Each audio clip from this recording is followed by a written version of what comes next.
out to Allah regularly. Oh Allah, grant us happiness, grant us contentment. Oh Allah, guide me. Oh Allah, make what makes you happy easy for me to fulfill. Make what makes you angry or what displeases you easy for me to stay away from. Call out to Allah. Assalamu alaikum wa rahmatullahi wa barakatuhu, and welcome back to another video. This video is specifically tailored to the winter arc. Now, a lot of people are wondering, what is this winter arc? And it's basically a time of the year where people just try their best to focus on their goals and try to get better in every aspect in their life.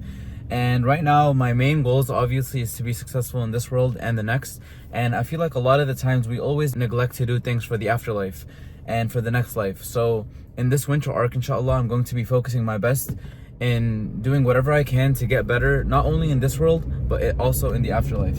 And what this arc is, it's basically a time of period of immense discipline and just working very hard towards your goals. So we just finished up school, and you know, after school I always feel tired and I always feel lazy, but once I go home, I feel like that's when all the tiredness kicks in. But if I can go straight to the gym right after school, or for those of you guys who are working, if you go right to the gym right after work and don't give yourself time to even make an excuse, like telling yourself, I'm not gonna go because my body's tired, or I should go home and rest and then I'll go after. Because a lot of the times whenever we tell ourselves that and we go home and rest, we actually don't even feel like leaving the house. Let's be honest. We'll go home and we'll rest and we'll take a nap and we'll wake up and we'll be like, let me try it again tomorrow. Let me try to go to the gym tomorrow, or let me go get a workout or a training session in tomorrow. So really gonna try my best to kind of avoid all of that for this training arc, inshallah. And we'll talk more about the arc later, but I just got to the gym, so let's get right into this workout. The Prophet of Allah, he says the difference between the one that remembers Allah and the one that doesn't remember Allah, the difference between the two, he says, is like the living and the dead. You know, Khalid bin Walid, one of the greats, one of the absolute mamas of our ummah. There's a particular narration when they were facing the Romans, and Khalid bin Walid was an absolute wild horse, just an absolute gun.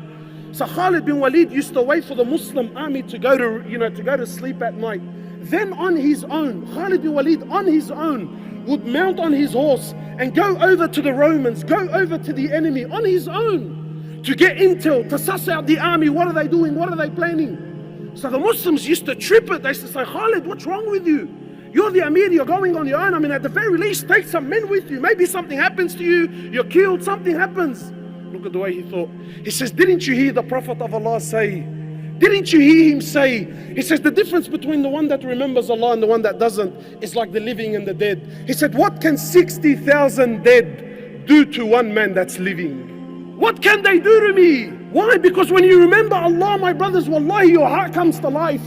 So as part of the winter arc that we were talking about, it's very important to make some time in your day to give it up to Allah subhanahu wa ta'ala. So the best thing to do, of course, is to read Quran, and then followed by learning more about your deen. So the program that you guys saw me working on is called the AMAU Academy, and it was actually recommended to me by Abu Turab. I'm not sure if you guys are familiar with him, but he's a very, very influential, amazing person that really, every time you watch any of his videos, you kind of think to yourself, like, I need to get closer to Allah subhanahu wa ta'ala. So he kind of recommended me this program. And if you guys see over here, this is exactly what it looks like. So you'll have a bunch of different things, for example, like aqidah, fiqh, tafsir, hadith, seerah. And the beautiful thing about it is it's all online and you can do everything on your own schedule. So for example, if you open up the tafsir portion, you can kind of scroll down and kind of just watch whatever video you want and take some notes. It's all based on your own personal speed. So go ahead and definitely check that out. I'll be leaving the link in the description, inshallah.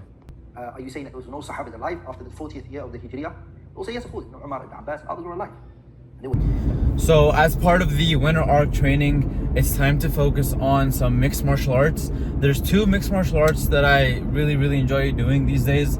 And I can't even say these days because I haven't done kickboxing in so long, but that was due to like a shoulder injury, so I could barely throw a punch. But alhamdulillah, I'm feeling a lot better, so I'm actually going back to class for the first time ever today as an inspiration to this winter arc training cycle. And as well as jiu-jitsu. Jiu-jitsu is like my all-time favorite right now, but I kind of need to start branching out if I really want to be into mixed martial arts, because I can't just defend myself on the ground. I have to learn how to defend myself standing up as well. And that's something that I highly recommend for everybody that watches this video. Find some form of mixed martial arts that you really enjoy, and kind of just submerge yourself into it, you know, because if you get 1% better every day, in 100 days you're gonna be 100% better than you were when you just started, you know.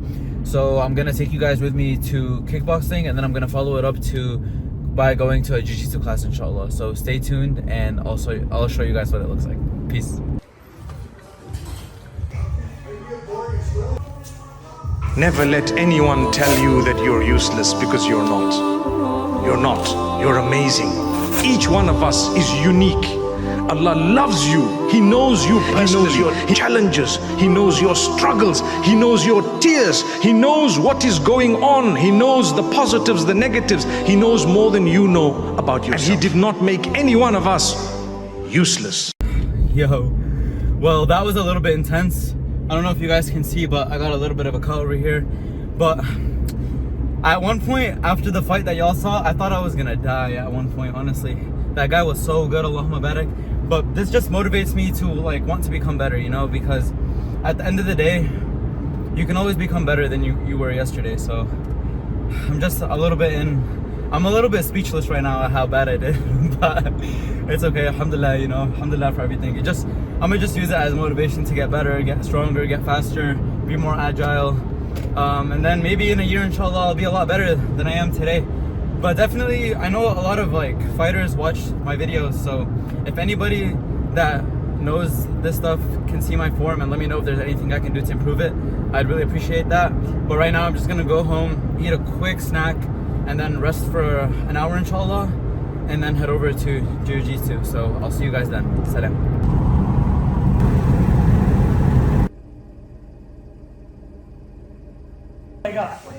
See? Keep going. Now insert your bottom knee in, collect up, you got it.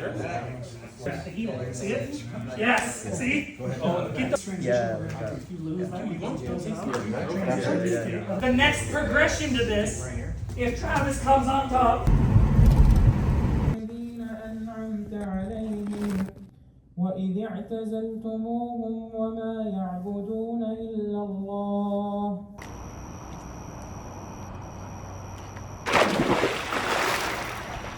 When you are struggling, when you are suffering, when something's gone wrong in your life, it is a blessing of Allah. The first port of call is that you change your life in a positive way by connecting with Allah more than you have been. If your problem did not prod you to getting up at night when everyone was asleep to cry to Allah, then it's not yet a problem. It's not yet a problem. Allah will squeeze you further. You know why? He loves you. He wants you to do something. He wants to invite you to an act of worship that is fulfilled by invite only.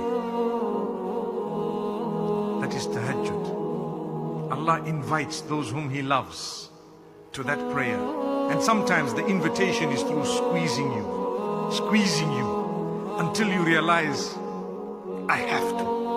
I will get up, I will cry, I will ensure that I... So alhamdulillah, that wraps up my video for the winter arc. Obviously, I don't really do all these activities in the same exact day. This is kind of like a mix of all my activities throughout the week. But I hope you guys enjoyed this video. May Allah reward you guys immensely for watching. And I would like to leave you guys with this last hadith. The Prophet ﷺ says about the Fajr and Isha prayer in congregation at the masjid, that it is the most burdensome prayer for the hypocrites, and if they knew the merits of this prayer, they would come to it even if they had to crawl. So try your best to, if you can even catch a single one of these prayers in the masjid, try your best to go ahead and do that. And I'll leave you guys with that, and assalamu alaikum wa rahmatullahi wa barakatuh.